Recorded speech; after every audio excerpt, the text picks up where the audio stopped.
Good morning, everyone. Thank you for checking out this video. My name is Kenny Tony. Today's video is going to be all about the Banshee 350 and figuring out what's going on and why we only have exhaust coming out of one side. So this is part 2 of my video series. This is going to be completely different by the end of this. However, right now starting out, you can't have a machine sitting at home that you don't mess with. So in the last video, you all saw that we had a exhaust coming out of one side. I am trying to do everything on camera and not do anything off of camera, but I did go out and put another spark plug in it and change some things around. The coil seems to be working fine, but in the last video I did state, since it's an eBay one, I am going to take it off and put OEM on there. And I do have an OEM one in the box in the house. Pretty sure you all saw that in the last video. I'm not sure if it's defective or if they just assumed it was a defective because of the issues. So after doing a lot of reading and figuring out what's going on, I feel that my carbs are not synced. I don't have the tools to do it right now, but I'm going to be ordering those.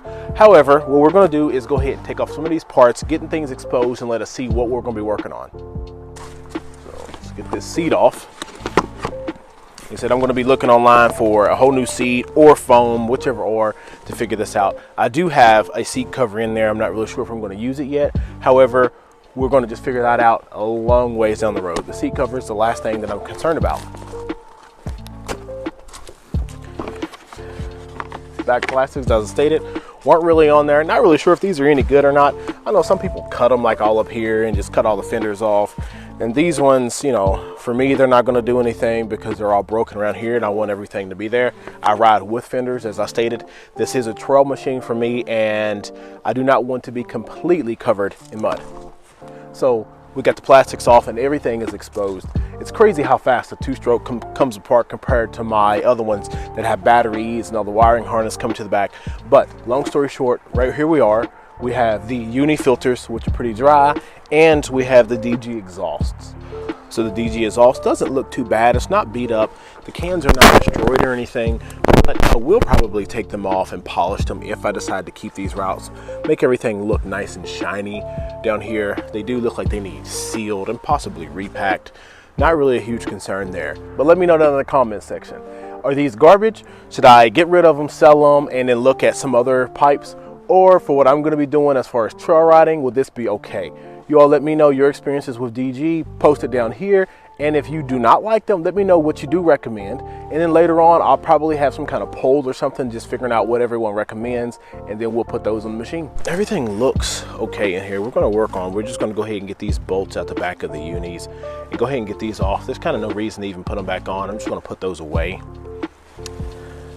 I'm going to take the carbs completely off. I want to measure them to see what they are. We're going to open them up and actually clean them out, put them back in there, and then do some basic tuning without the actual flow meter that they, recommend to do this. We're going to just do some basic stuff to see if we can get them close and then fire it up and see what happens. Basically, we're going to get down in here and just get that flathead on there. Like I said, these look brand new.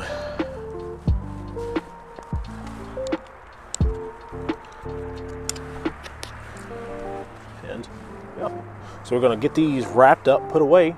We might use them, we might not. We'll figure that out towards the end. So now we're exposed to the rear of the carburetors. So are they synced? Hit the gas a little bit. You see how this one moves and that one doesn't?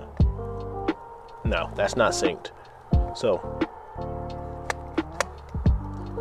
but one shouldn't start to move before the other one. So as you saw, the one on this side lifted up before the other one, and that shouldn't happen. Obviously, they're not in sync. They're not moving exactly the same.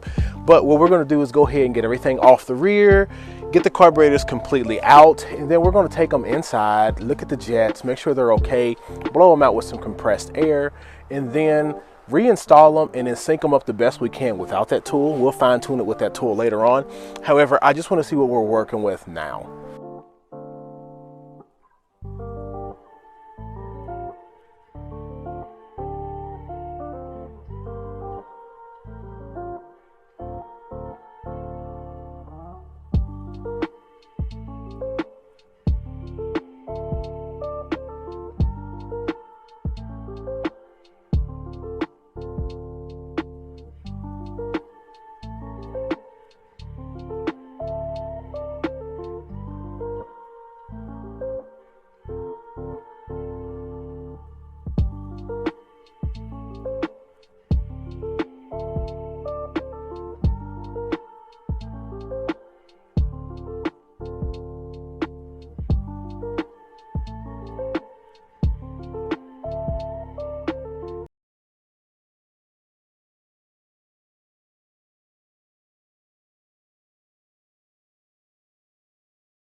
Both carburetors are out.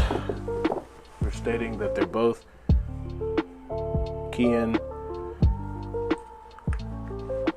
BWKs. They have 74RAB on them, assuming they're authentic carbs. We're going to open the bottoms.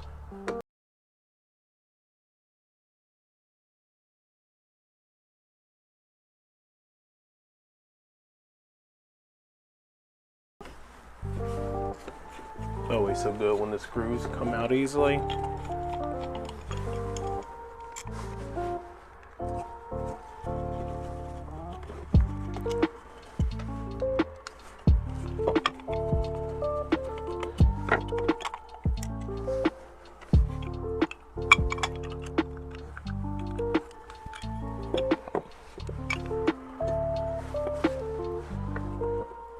And they don't look bad in there. We're going to go ahead and take out the pilot jets.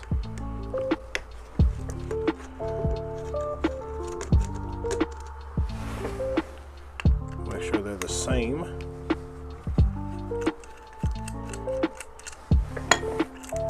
don't know if you can see that, but that's a 45 over here. 45 over here as well.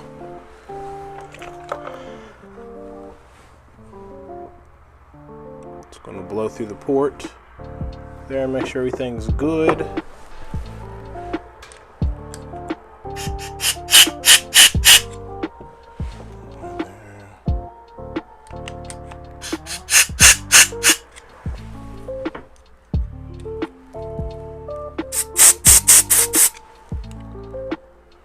Clear. I don't know if you can get through it.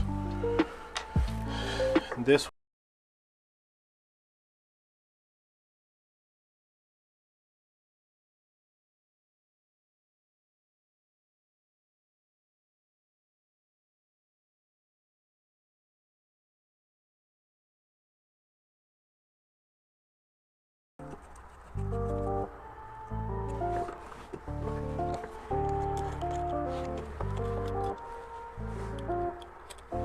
our mains are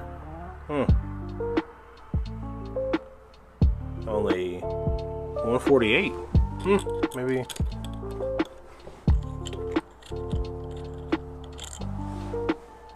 148. All right.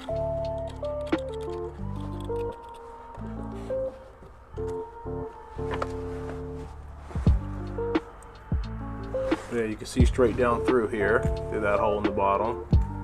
But hole goes down through there. Everything's good on that end.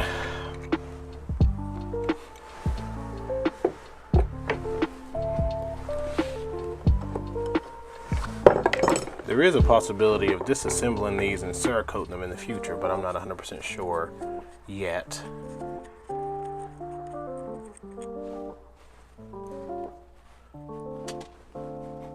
That looks good down in there. And we'll just check the other one.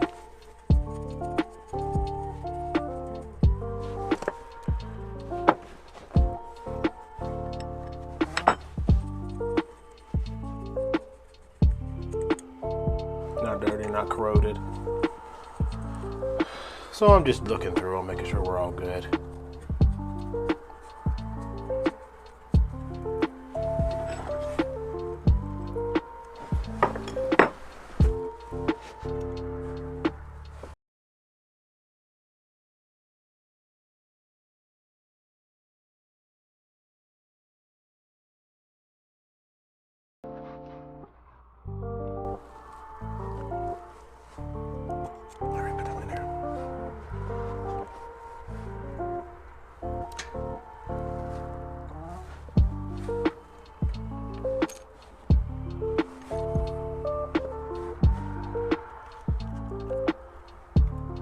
So this one, as you see, looks like it lets a little bit more in, so they come up past, see, really good, come up past here.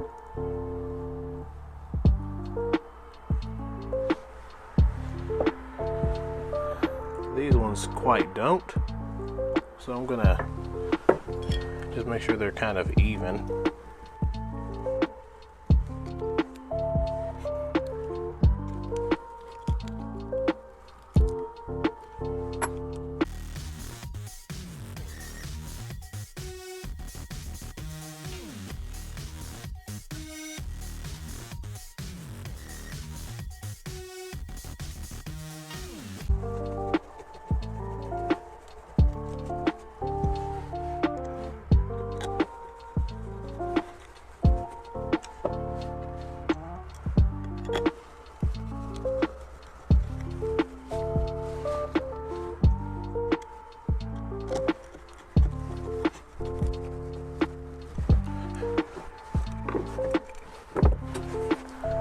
Both are completely taken apart and put back together. So the next thing I did was just go ahead and back the idle screws all the way out until they're practically doing nothing.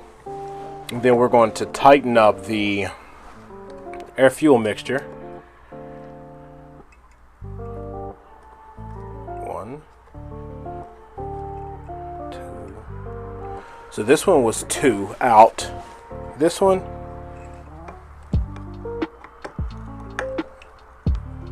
was about 1. So we're going to go 1. So this is 1 whole turn, 2 whole turns, and a quarter.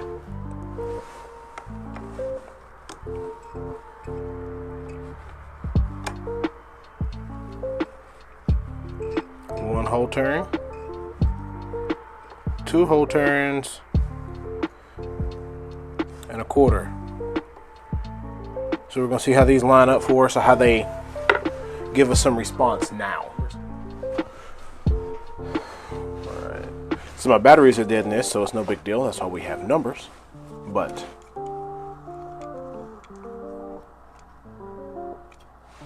going to say these are 28s. Not quite 30s. So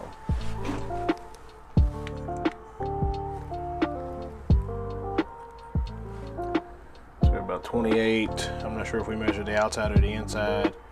And these are like 35 on the outside. On the other side, yeah, so these are 28. Not sure if we want to go bigger or not, but we'll figure that out. So now that we've gotten all that done, just checked, we have the air fuel mixture where it should be. We're going to get the carbs back in there, see if we can get some idle adjustments going on, and then we're going to try to do the slides, make sure they're even.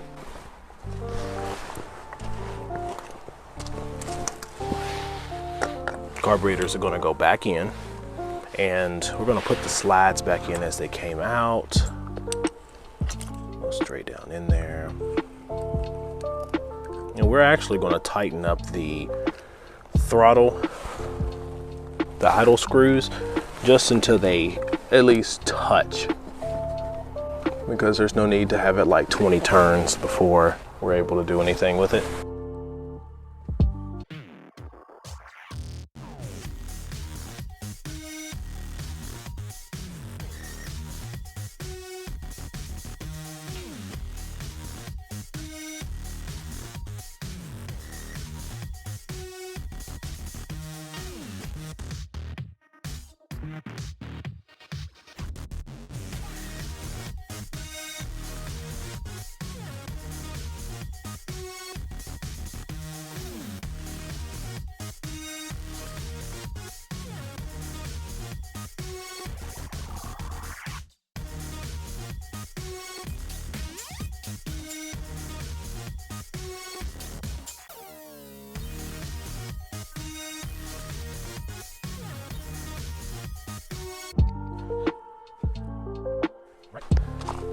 Now that we're in here a little closer, surprisingly, after some adjustments, they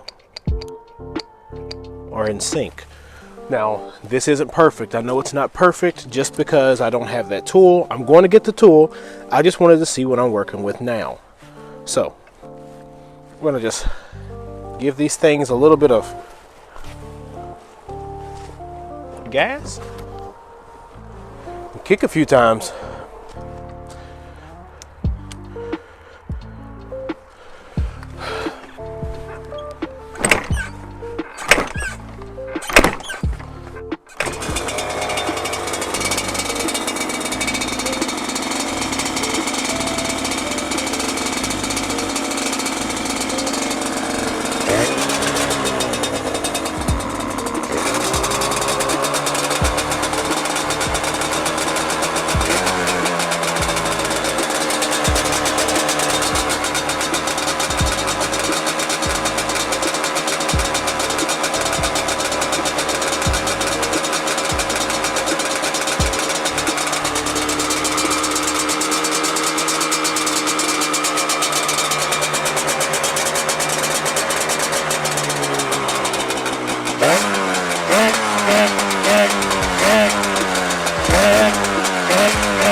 All right, everyone, so this is what I've just learned from my Banshee right here. I'm gonna love this thing first. Second is, my carbs were not in sync, and that's a big problem. I'm gonna go ahead and get the tools so we can get everything else figured out with the carbs being in sync, getting the slides exactly where they should be, and getting the idle exactly where it should be. It's going to, when those things are in sync, the performance is gonna be a lot better. But man, I'm gonna love this. Suspension changes coming soon. We already know what we got to be working with those. So really, I'm not even gonna go any further into this. I know it moves, I know it rides, I know it does its thing. So I can go ahead and start disassembling this whenever I'm ready, and then start the build process back up. So I'm gonna be looking for parts in the future. Basically, I'm gonna be trying to get some new shocks, front and rear, shorter swing arm, keep my eye open on eBay or anybody online who has one of those, stock length, and everything is going to get repowder coated and changed. But I am completely impressed with that little trip around the house that I just did, and the carbs aren't in sync. I mean, it's going to be I'm going to love this thing. All right, everyone, thank you for checking out this video. Make sure to hit that like button and subscribe. This is my unofficial how to sync your carbs without tools, and later on I'm going to do an official how to sync your carbs with tools. And I might go from a 38 to a larger carburetor in the future if I decide that I'm going to put a stroker or go anything like that with this. But we're going to dig into more of what this motor holds later on once we get this thing disassembled.